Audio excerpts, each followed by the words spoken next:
आप लोगों का स्वागत है आपके YouTube channel learn age lemon पे।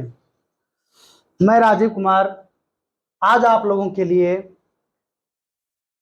परमुटेशन एंड कॉम्बिनेशन, जिसका अर्थ है क्रमचय और समचय, आपके क्लास 11th की ये टॉपिक है, जिसमें सबसे मेन महत्वपूर्ण जो टॉपिक है वो आपका फैक्टोरियल है, जिसके बारे में आपको जानना बहुत जरूरी है।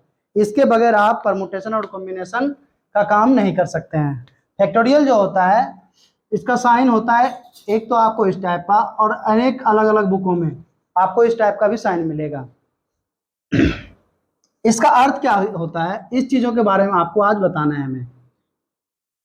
एवरी नेचुरल नंबर्स, प्रत्येक नेचुरल नंबर्स जो है उसको क्या किया गया, डिनोट किया गया है एन को। एवरी नेचुरल नंबर्स को, प्रत्येक नेचुरल नंबर्स जो होंगे उसको क्या हो गया, फैक्टोरियल एन के लिए डिनोट किया गया।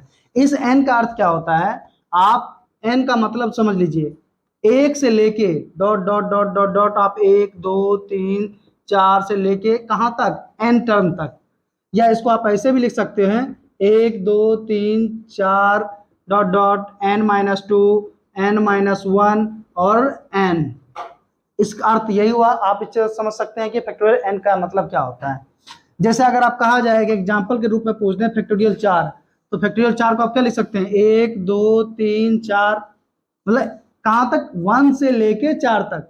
अब समझिए, ये नेचुरल नंबर को डिनोट कर रहा है। अब इसको ऐसे लिखिए, आपको इजी रूप से बता रहे हैं, 4 3 2 1 लिखिए, मतलब कंटिन्यू। आप कैसे, मान लीजिए अगर फैक्टोरियल आपको 8 दे दिए, आप फैक्टोरियल 8 को निकालने हैं, तो आप क्या करिएगा, 8 7 6 5 4 3 2 1 यहां तक पहुंचिएगा। तो इसको क्या बोला गया, फैक्टोरियल बोला गया। ये डॉट नहीं है, ये इसका अर्थ होगा गुना है। ये टोटली क्या है, गुना है। आप इसको गुना करके फैक्टोरियल 8 का मान निकाल सकते हैं। यहां तक लिख सकते हैं। आप इसको इस तरीके से भी लिख सकते हैं, 1 2 3 फैक्टोरियल 4 तक लिख सकते हैं। नहीं, ऐसा नहीं लिख सकते हैं। इसलिए आपको हम क्या बताए, इसको लिखने के लिए तरीका, सबसे अच्छा तरीका, इजी तरीका लिखने के लिए फैक्टोरियल 5 है। 5 से फैक्टोरियल 4 लिख सकते हैं। आपको लिखने में आसान हो, क्योंकि 1 2 3 कंटिन्यू करने में क्या होता है, थोड़ा रॉन्ग होता है। कोई कोई बुकों में ऐसे लिखा हुआ है, लेकिन आप जो सीखना है ना, आप उद्देश्य ऐसे चलिए, फैक्टोरियल 5 है, 5 को 4, अब देखिए फैक्टोरियल 5 इंटू 4, इसको ऐसे भी लिख सकते हैं, factorial 3 5 into 4 into 3 into factorial 2, 5 into 4 into 3 into 2 into 1। बात इन सारे चारों टर्मों का एक ही है, समझने के तरीके से देखा जाए। क्योंकि अब देखिए, अगर फैक्टोरियल 4 की सिर्फ बात करें, तो 4 में क्या लिख सकते हैं आप, 4 3 2 1 लिख सकते हैं। 3 की बात करेंगे तो फैक्टोरियल 3 को लिख सकते हैं, 3 2 1। फैक्टोरियल 2 की बात करेंगे तो 2 इंटू 1। मतलब ये कॉमन रूप से समझना है कि आपको फैक्टोरियल का समझ है। फैक्टोरियल में आप कैसे समझ रहे हैं, फैक्टोरियल 4 का, 4 तिया 12 दूनी 24 होगा। फैक्टोरियल 3 कितना होगा, 3 इंजा 2 6 होगा। फैक्टोरियल 2 कितना होगा, 2 होगा। तो इन तरीकों को याद रखना है। बाकी तो अब आपका क्वेश्चन पे हम चलते हैं, उस पर कर नहीं सकते हैं, इसीलिए हम आपको फैक्टोरियल तरीका बताएं। क्यों, 20 को 18 के टर्म में हम ला सकते हैं। इसको क्या लिख सकते हैं, 20 19 इंटू फैक्टोरियल 18 लिख सकते हैं।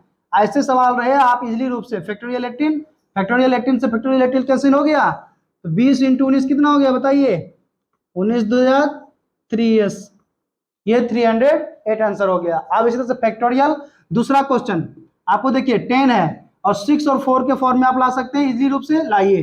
10 9 8 7 इंटू फैक्टोरियल 6 कर दीजिए, आपको बताइए फैक्टोरियल 6 हो गया। 4 का कैलकुलेशन कर लीजिए, 4 इंटू 3 इंटू 2 इंटू 1, फैक्टोरियल 6 से फैक्टोरियल 6 कैंसिल, 4 2 जा 8, 3 3 जा 9, 2 2 जा, ये कैंसिल हो गया। बताइए आंसर कितना हो गया, 10 3 30 इंटू 7 कितना हो गया आंसर, 210।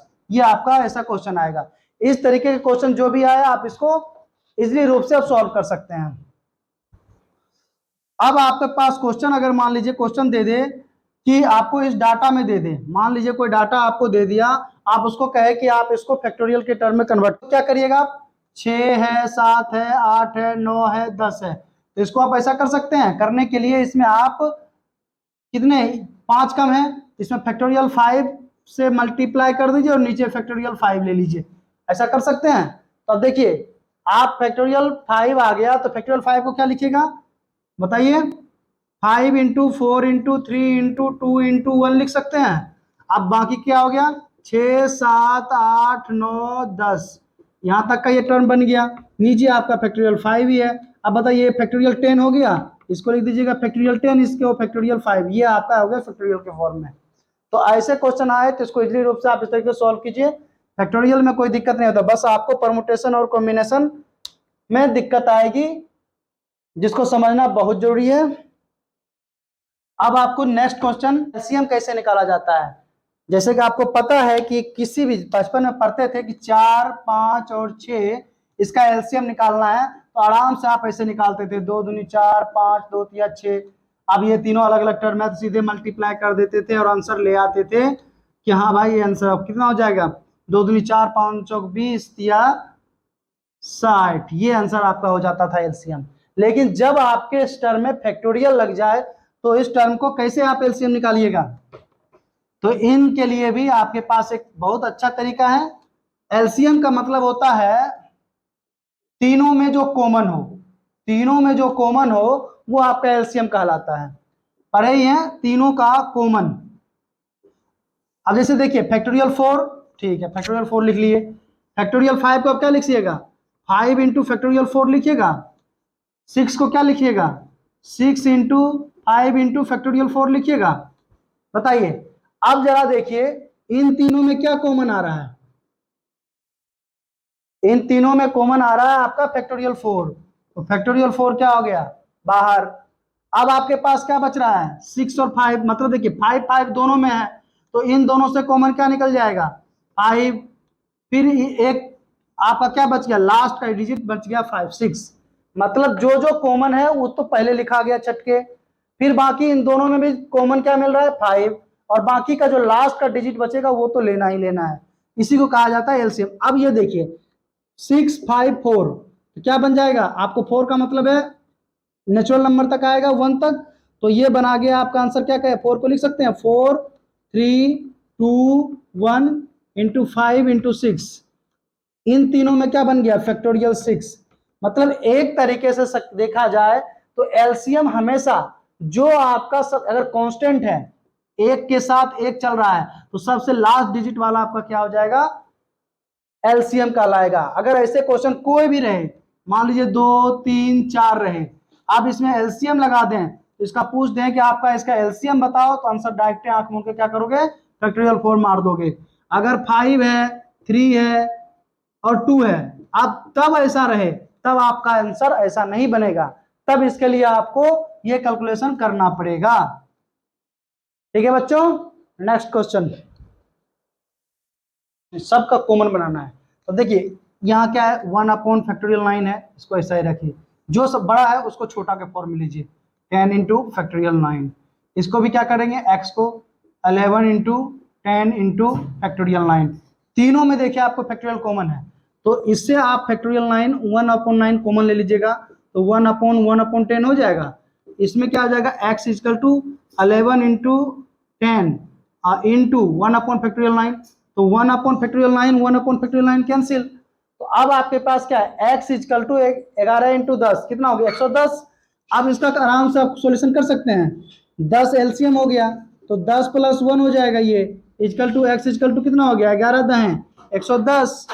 अब आराम से इसको 10 प्लस 1 कितना हो गया बताइए जरा, 10 plus 1 11 upon 10 equal to x upon 110।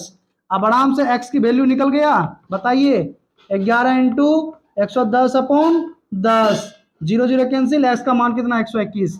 मतलब इतना इजी क्वेश्चन आते हैं कि आप इजिली